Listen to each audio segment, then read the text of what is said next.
कहते हैं वक्त कभी एक सा नहीं रहता, वक्त का अपना खेल होता है। किसी पर बुरा बनकर गुजरता है तो किसी को खुशगवार यादें और खुशियां दे जाता है।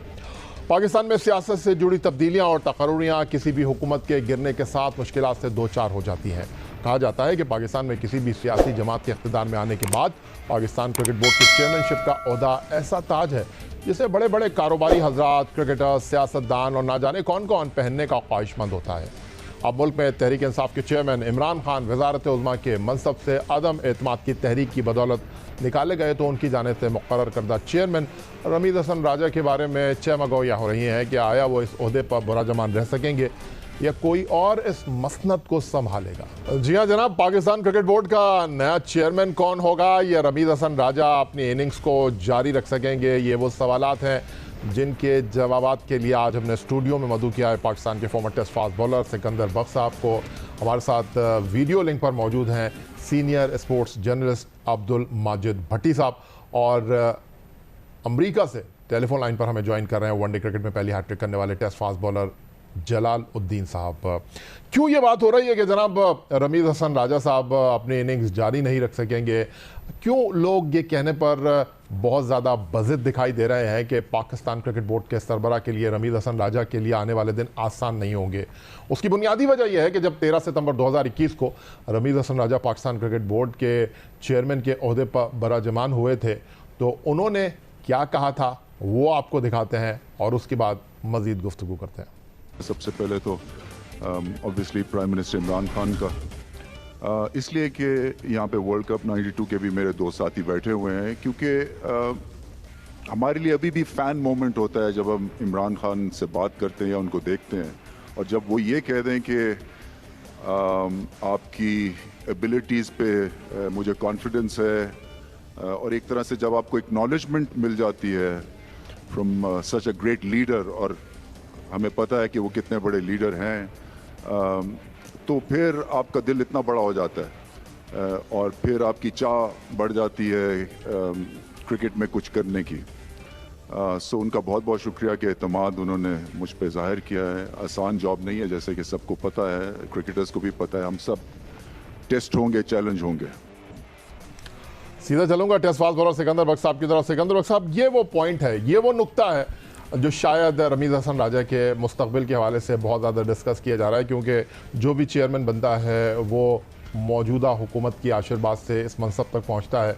इमरान खान साहब की आशीर्वाद से रमीज़ हसन राजा पिछले क्रिकेट बोर्ड में सरबरा बने थे और अब रिजीम चेंज हो गई है। तो आपको लगता है कि इमरान खान साहब के साथ कंधे से कंधा मिलाकर यहाँ तक आने वाले रमीज़ हसन राजा साहब शहबाज शरीफ साहब की वज़ारत उज़्मा में अपनी इनिंग जारी रख सकेंगे? देखिए, बहुत सारी चीज़ें हैं इसमें। जो सबसे मेन चीज़ है वो है पॉलिसी कि जो नया पाकिस्तान बना था उसमें इमरान खान साहब ने, हमारी कप्तान थे वो, और उन्होंने प्राइम मिनिस्टर जब थे वो, उन्होंने सबको बिठा कर कहा कि मैं 40 साल से ये ख्वाब देख रहा था और वो 40 साल का वो ख्वाब मैं पूरा करूँगा, और उन्होंने पूरे सिस्टम को उलट दिया था। अगर रमीज़ राजा, वैसे तो रमीज़ राजा को मेरे ख्याल से 2 मिनट नहीं लेने चाहिए थे, जिस तरह उन्होंने बोला, उन्होंने 2 मिनट नहीं, वो तो पता नहीं कितने दिन ले रहे हैं। और अगर मैं होता उनकी जगह, मैं पहले दिन जिस दिन प्राइम मिनिस्टर हटे थे मैं उसी दिन रिज़ाइन कर देता, इसलिए कि वो उनका था। नहीं, आप ये कह रहे हैं जो कुछ डिप्टी स्पीकर और स्पीकर साहब ने किया, देखें वो जो किया वो तो उसके अगेंस्ट जा रहे हैं। हालांकि वो माशाल्लाह से जो उन्होंने बातें की हुई हैं रमीज़ राजा ने, उसके हिसाब से तो उन्हें भी कह देना चाहिए था कि जी आई एम वेरी सॉरी।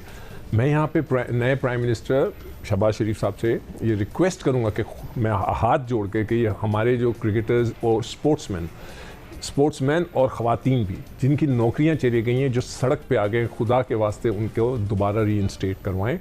हमारे बच्चे जो स्पोर्ट्स में हैं, बच्चियाँ जो स्पोर्ट्स में हैं, वो बेरोज़गार हो गए हैं और उनकी आह निकली है दिल से। मैं दूसरी पॉलिटिकल चीज़ों पे नहीं जाऊंगा, बहुत लंबी चीज़ें, मेरा इतना नॉलेज भी नहीं है, मगर स्पोर्ट्स की मुझे नॉलेज है। मैं सिर्फ एक मिसाल देना चाहता हूँ कि हमारे यहाँ जो एक नया हीरो पैदा हुआ था, ज़मान खान नाम है ना, लाहौर कलंदर वाला। Absolutely right. वो उसके घर की छत नहीं थी। हमारे यहाँ क्रिकेटर इस तरह निकलते हैं, जो स्टार होता है वो ऐसा होता है। मैं तो सलूट करता हूँ लाहौर कलंदर को, 10 दफ़ा सलूट करूँगा कि उन्होंने कहा कि हम उसको घर बना के देंगे। जब हमारे पास इस किस्म के बच्चे आते हैं तो उनको बहुत सख्त ज़रूरत होती है कि एक उनके लिए जॉब हो, उनकी एक 30-40 हज़ार रुपये की नौकरी हो। सब नए पाकिस्तान ने छीन दिया। तो मैं सबसे पहले रमीज़ राजा बिल्कुल बेशक रहें चेयरमैन, मगर उन्हें ये कहना पड़ेगा कि ये पॉलिसी गलत थी, उनको पूरा रिवर्स करना पड़ेगा। तो बेशक रहें, दोबारा डिपार्टमेंटल क्रिकेट शुरू करें, दोबारा जो है क्रिकेट को रिवाइव करें। क्लब क्रिकेट 3.5 साल से बंद है। अभी मैं परसों अखबार में पढ़ रहा था, मैंने उसको ट्वीट भी किया था तस्वीर खींच के अंग्रेजी अखबार में, कि जिसमें ये लिखा हुआ था कि वो कोई थर्ड पार्टी को ले रहे हैं जो आकर क्लब क्रिकेट को ऑर्गेनाइज करेगी। अब मुझे बताइए कि एक क्रिकेटर के आने के बावजूद भी अगर थर्ड पार्टी आकर हमारी क्लब क्रिकेट को, उनकी जो मेंबरशिप है और उसको रिवाइव करेगी या उनको स्क्रूटनी करेगी, तो क्या रह गया। तो सबसे पहले मैं प्राइम मिनिस्टर मियां शहबाज शरीफ साहब से रिक्वेस्ट करूंगा कि काइंडली जो हमारा पुराना स्ट्रक्चर था, जो इस नए पाकिस्तान ने तबाह बर्बाद कर दिया, काइंडली उसको वापस लेके आएँ। आज ही मैं पढ़ रहा था, जो आखिरी ख़त मेरे पास अभी आया है और मेरे पास की कॉपी भी रखी है, कि पोर्ट कासिम ने भी अपनी सारी टीमें बंद कर दी। अच्छा, अमेरिका से आए हुए ख़त का बड़ा तस्करा हो रहा है, लेकिन अमेरिका से अपनी आवाज़ के साथ हमारे साथ पाकिस्तान के टेस्ट फास्ट बॉलर और वनडे क्रिकेट में पहली हैट्रिक करने वाले जलालुद्दीन साहब मौजूद है, और इत्तेफाक से उन्होंने ये हैट्रिक इमरान खान साहब की क़यादत में ही की थी। तो जलालुद्दीन साहब, गुफ्तगू आपने सुनी सिकंदर बख्श साहब की, और हुकूमत चेंज, बोर्ड चेंज, आपको क्या लग रहा है, रमीज हसन राजा साहब सर्वाइव कर सकेंगे या नहीं? पहली बात तो ये, याया और सलाम मेरा सिकंदर को भी और माजी भट्टी साहब को भी, कि मेरी हैट्रिक के इमरान खान की क़यादत में नहीं हुई थी, क्योंकि उस मैच में वो कप्तान नहीं थे, ज़हीर अब्बास कप्तान थे। खैर नहीं आओ, वो सर, तो मेरी तस्दीक करने का बहुत शुक्रिया जी, मेरी तस्दीक करने का बहुत शुक्रिया।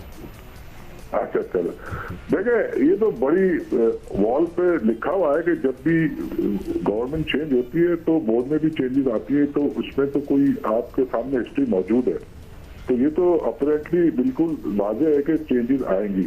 जहां तक सिकंदर ने जिक्र किया पिछले जो स्ट्रक्चर के हवाले से, तो उससे तो मैं भी बिल्कुल एग्री करता हूँ कि अगर इमरान खान का विजन था भी, जो विजन था वो भी तो इम्प्लीमेंट नहीं हो सका ना।